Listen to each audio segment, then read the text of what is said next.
you very much. Professor Ferrer has described the process in Burma as democratization by the existing regime, which is usually not the case in democratization processes that have taken place in other parts of the world. But this is a kind of democratization from above. It does not conform to dominant theories of democratization, which usually takes place from below as a result of unrest, as a result of mass mobilizations, anti-dictatorship struggles, just like the Philippines had experienced in the 1980s. So the question therefore for Myanmar or Burma is whether such a type of democratization works, if it is something that is imposed from above with participation from the people at a minimum, set at a minimum level, so that they are unable to define and participate meaningfully in the process of democratization. Because in Asia, there's one other example of a democratization from above, and this took place in Bhutan, a very small kingdom of 750,000 people, where the king suddenly woke up one morning and decided that this country should be democratized. So it was also a democratization from above, and being the king, everyone followed. So Bhutan is supposedly now a democratic country. It's also known for a very innovative measure of development that they call the Gross National Happiness Index instead of a Gross National Product Index. That's another story. One of the phrases that Daw Seng Raw threw out here is this question: war and peace, what's the difference? There was war and there was conflicts. There's peace, but conflicts and human rights violations continue. So this is probably something we can ponder on as we raise questions from the floor. So I'd like to invite the audience to now participate democratically in this process. Question and answer. Please.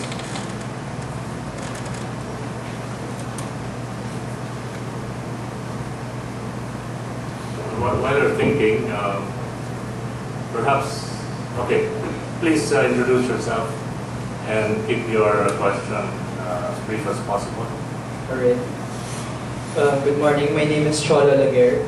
I'm an anthropology major from UP Diliman. And I'd like to address this question for Lahpai Seng Raw. In Myanmar, are the regime elites the same as the economic elites?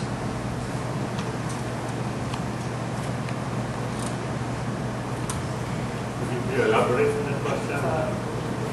Well, in democratization studies in sociology, they make distinctions between the regime elites or the elites in power who have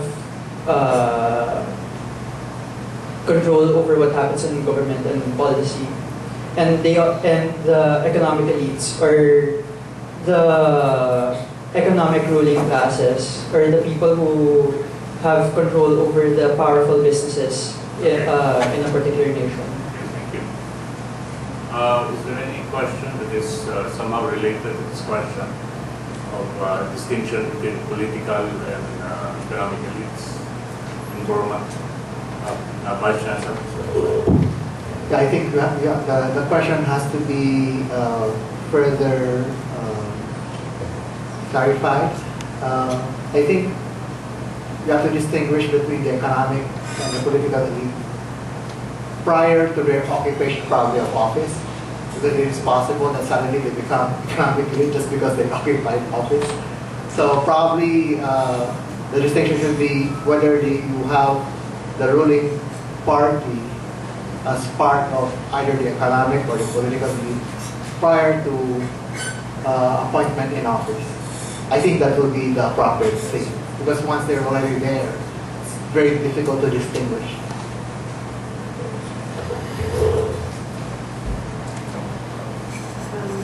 Thank you for your question, Shola. Shola? It's Cholo. Cholo. C-H-O-L-O. Cholo. Okay, Cholo. Also, for the Vice Chancellor's input. You know, for that, I have a good answer from our Daw Seng Raw, Catholic Bishop Charles Bowles' Christmas message. I would like to quote, because I used that quote just recently in Thailand. So I have the paper here. What Bishop Charles Bowles said. He said, quote, "But we are afraid that things are going on as usual. The people and the cronies who benefited last 20 years are the major beneficiaries once again. The real estate's new agreements with the foreign companies desired to loot and load the resources. It looks like business as usual. The blood and the sacrifice of hundreds, thousands, who died a silent death yesterday so that the Myanmar of tomorrow may be just and equitable, that blood and sacrifice might be destroyed in the darkness of new greed of the old cronies. Shall we keep silent?" Unquote. So I would answer to your question that prior to President Thein Sein and current administration are the same. Thank you. Thank you, ma'am.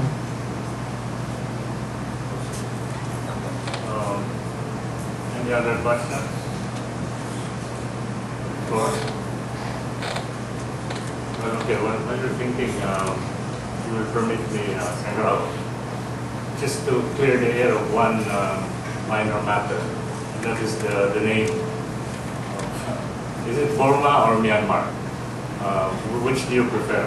Because for a time, even Aung San Suu Kyi refused to call her country Myanmar. And internationally, if you read news reports from the major news agencies, they still use the term Burma. Even the United States officially still calls the country Burma. And when Obama visited, yeah, he made the courtesy of calling the country Myanmar, but when he was asked later on whether the United States had already changed its policy on calling the country Myanmar or Burma, he said no. Officially, the U.S. still calls the country Burma. This issue, of course, has to do with the fact that it was the military that renamed the country Myanmar in the aftermath of the 1988 massacre, and recognition of the results of the 1988 elections. And since then, human rights organizations and groups around the world refuse to recognize the name Myanmar until the military is, has relinquished power. So, which is it? Thank you. For us citizens of Myanmar, we are very comfortable to call it Myanmar because it was from the very beginning, it is from the very beginning, Pi Thang Su Myanmar in Burmese. That means Union of Myanmar. Burma is, written in English language. So for us switching from English language to Myanmar is the same. But of course, I would say name change without content change is the same. Whether it's called Burma or Myanmar, to me the same still. Because just by calling Myanmar does not have true representations of all the ethnic nationals in content. And I found very strange, especially foreign governments. They want to show that they are not really recognized the change for obvious reasons, for the public consumption, I guess. So they would just say Burma or Myanmar, or most of them would still call Burma. But in reality, it's not a benchmark. We may, that we think that it's a benchmark. It's not. So I do not know why, or maybe they are a bit awkward now to change into Myanmar after all that they have been against changing it. But actually, I would say all the powerful nations have already recognized the government. So it doesn't much matter whether you call it Burma or Myanmar. It's funny because when Hillary Clinton, she was still a state, she was still a Secretary of State, she visited the country, she could not call it by any name. She could not use Burma, but she also could not use Myanmar. So she just said, this country or that country, or we are now in this country. Anyway, we have a question over there. Please identify yourself, please. Good morning, everyone. Yes, Miriam Coronel, graduate student of Political Science Department of this university. You have mentioned in your slide during your presentation, Madam Speaker, that the Rohingya Muslims in Myanmar are actually one of the most persecuted minorities in the world today. And so we would like to be enlightened as someone from there, because sometimes media could be exaggerating, and then since you've mentioned there is censorship in the media, so what's really happening in there? Is there some kind of sectarian violence going on, or is it a kind of state using other ethnic groups to persecute a certain ethnic minorities, having an identity-based assertion of their ethno-religious group? Thank you. Is there any other question related to this with respect to the Rohingya Muslim minority in Myanmar, and any other type of issue regarding continued persecution of ethnic minorities?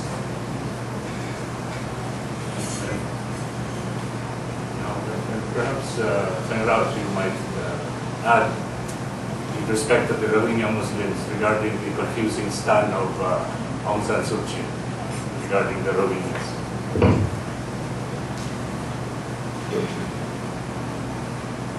I think when a country moved or tried to bring about change from closed military ruled country like Myanmar into a more open and in a democratization process, lots of things will come into open, and many things would be unmanageable,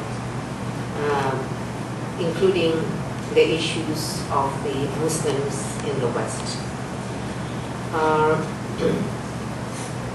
I don't know whether I've mentioned earlier, since this government, Daw Seng's government came into power, we have 500,000 internally displaced persons within the country, which is new, which have never been like that before. So, and half of this 500,000 from one quarter would be in Kachin state, and the other quarter would be in the west, in the Rakhine state. It's very complex to look into this, but surely there's no structure there, there's no rules of law there, and even politicians like Aung San Suu Kyi would not speak up because you want to have support of the majority, which are Buddhists. And I think we need to address, as a civil society worker, we need to reach out to all these isolated, vulnerable people, wherever they are, whoever they are, whatever background they are. And also, human rights violations should be documented and should be addressed. To me, the most amazing thing was that I was in Europe then in 2013 April. When the CNN and BBC were announced that there has been conflict in middle of Myanmar, middle of the country, in Metta, and you can see video clips taken by the police themselves. They can see their colleagues just standing by when people were slaughtered. And also, they showed some clips on the Kachin attack on the Kachin people using helicopter gunship and all. That was, and then hours later, there was an announcement of EU lifting its sanctions, and that ICG, International Crisis Group, with the most prominent leading people in the helm of the ICG, announced that they recognize Lahpai Seng as peace prize, would offer peace prize. So these are the complexities, So people are doing without really reflecting on the ground, the situation. So that's why, for me, as a social worker, we have social obligation to bring up what is really happening on the ground to the policymakers, for them to reflect and for them to lead. If they don't lead, I think we need to lead it. So, without civil society's voices, and these civil societies, because of years of conflict, years of repression, they are paralyzed, they lost their voices, but still we need to make sure that those voices are heard. So I'm grateful for your question. Thank you.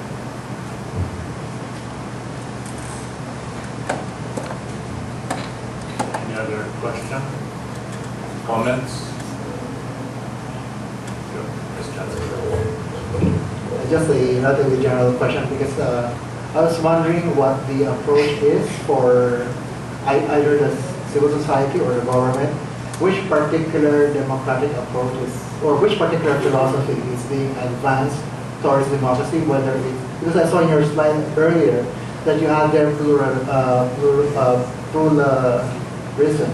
So I was thinking whether is it plurality or multiculturalism which is being adopted as a general philosophy? Because the way I understand it, when you go multiculturalism, you have to incorporate every aspect of the different cultures into the policy of the government, which is of course a big challenge. But similarly, it's also a big challenge to insist on pluralism, because you have everyone having equal representation, but you cannot practice, for example, ethnic rituals probably publicly, but only privately. But I think the general approach of multiculturalism has already been, well, I'm not so sure, but at least from what I have been reading, has been essentially estimated or assessed to have failed. At least in practice, although the philosophy is relatively too important to abandon, so probably a version like pluralism might work. So I was wondering, within those two general frameworks, of course, there are very different ways of trying to implement them. I was wondering which between the two is being adopted either by the civil society or by the government itself. Thank you. I will try and answer your question. In a country, multi-ethnic, multi-religious nation like Myanmar, which is actually founded by those multi-ethnic, multi-religious communities, we need to really work on interfaith, inter-ethnic society. We have to embrace them. There's no other way. It may be complex, but I earlier also mentioned that the democratization process and to bring, the successful democratization process, and then resolving the ethnic grievances which are political in nature, and then also the economic advancement. They are all intertwined. You cannot separate them. So we have no choice, but we need to respond to all the needs of all these different people in our country. And also, Vice Chancellor, you also brought up the equality issue. Yes, I'm from the minority group, so we ethnic minority also talk about equality, but we also need to look into the reality because of this 70 years of warfare in our regions. Poverty is a big issue. Access to education is none. So even tomorrow in 2015, when suddenly the government would say, like Bhutan, suddenly the government would say that, okay, you states and regions, you elect your own representatives. Now at the moment, the central is electing the state governments. But in 2015, when they say so, we would also be a big problem because there may be not enough choices to make among ourselves, because, as I said, lack of educational opportunities, big gap between the Burma and the other ethnic groups. I answer your question. You may address it again. Because I was wondering if, like for example, the Philippine situation, I think more or less without really saying it explicitly, I think the approach is multiculturalism. We try to accommodate, even in our holidays, okay, different groups. We celebrate Islamic holidays, Christian holidays, and fairly recently we account for Chinese New Year. So in a pluralism approach, we don't celebrate them, we let them celebrate them among themselves privately. And so I think that's why I think it's a big challenge to try to maintain multiculturalism as a philosophy and implement it, because you would have to keep on accounting for the different ethnic groups and then be able to clearly account for proper representation, because the population or the demographics of the country will keep on changing depending on which population becomes dominant. So I think just conceptually, pluralism is probably the safest, although even if you adopt that, the resulting policies could be flavored by a particular dominant culture, even if you don't say so, at least explicitly. So, for the Philippines, I think it's fairly clear that the approach is multiculturalism. But I think I mentioned earlier that some Western philosophers in the field feel that the approach currently so far has failed, and they were thinking or actually wondering whether a new approach is up in the air for the new generation to try to think of. So for the case of Burma or Myanmar, or that country, I was wondering what the approach is, whether they go pluralism or multiculturalism, because in our country, I think without having to explicitly state it, the approach is multiculturalism, which I think the real difficulty is you keep on accommodating. You'll have special rules. You have a general rule, and then you will have special rules, which is the challenge of this multicultural approach. So if you go pluralism, which is relatively sort of non-sectarian, but of course, implicitly there will be, because in the end, what defines rules are really moral values. So I think at the foundation level, there really is a moral philosophy underneath any rule of law. So I think it's a fictitious separation of religion and state, strictly speaking, when you go down to foundations.